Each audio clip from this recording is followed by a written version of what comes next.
Salut Mille. Salut Fernand. Un jaune comme d'habitude. Fais péter le jaune, ne mets pas d'eau. Mets-moi un 102, ça t'évitera les allers-retours. Bon, je suis parti chez mon cousin. Ah, oh putain, Ça t'as y est. été chez ton cousin. Ah, j'ai rechargé une histoire Il drôle. t'a fait des histoires. Ouais. Fais péter. Alors, il m'a raconté une. Ouais. Tu la connais, c'est trois hommes, ils sont dans un ascenseur. Il y a un Français, un Japonais et un Américain. Alors, ils sont tous avec des portables, là, tu vois. Ouais. Et puis, ils crânent les uns devant les autres. Alors, l'Américain, il veut faire de mieux, tu vois. Il sort une calculette, il frime avec, tu vois.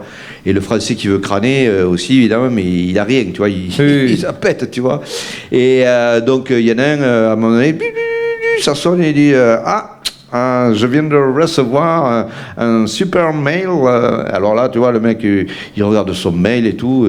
Et le Français, il sait pas quoi faire pour frimer. À un moment donné, paf, il largue une caisse. Il s'oublie, il lâche une caisse en plein ascenseur, il pète. Et là, l'Américain le regarde et il dit excusez-moi, je viens de recevoir un fax. Oh. Il me tarde de connaître ton cousin. Moi, mon cousin qui est très fort pour ça. J'en ai une qui est bien, ça c'est mon épicier qui me l'a raconté. C'est un mec qui dit à un autre, tu connais la blague du chauffeur de bus, non? Et l'autre il dit, eh ben non, moi non plus j'étais à l'arrière du bus. Elle est complète. Oui, bien sûr. Tu connais celle de l'ouvreuse du cinéma qui met en garde le couple, hein. Tu sais, il y a un couple qui vient à la séance avec le bébé. Alors, il y a l'ouvreuse, elle dit, attendez, je veux bien accepter le bébé, mais je vous préviens, si l'enfant pleure, vous devrez quitter la salle de suite. Bien sûr, on vous remboursera. Évidemment. Hein, une demi-heure après le film du film, pas plus. Hein. Alors là, une demi-heure après, le début du film, il y a le mari, il se penche vers sa femme, il dit qu'est-ce que t'en penses? Le film, il est vraiment nul. Hein. Ah ouais, là, il est nul, archi nul. Vas-y, secoue le petit.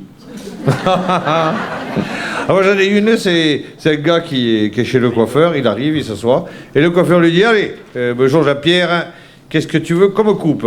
Il dit, alors voilà, je voudrais comme coupe, raser sur le côté gauche, la banane mais juste à droite et de travers, un trou au milieu, la nuque dégarnie, quelques touffes par-ci par-là.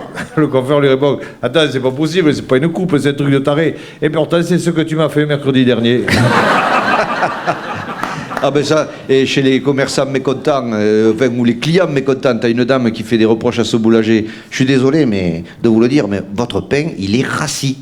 Alors là, le boulanger dit, oh là là, un peu de respect, madame. Moi, je faisais du pain avant que vous soyez née. Elle dit, mais justement, c'est ce que je vous reproche, c'est de le vendre qu'aujourd'hui. Elle est mignonne, celle-là. Bien sûr. Allez, Bon, qu'est-ce que je te dis? eh ben, Rien, à la prochaine, à la tienne. Et au trou la sécu. Et de ceux qui le creusent. Nous, en attendant, on cotise.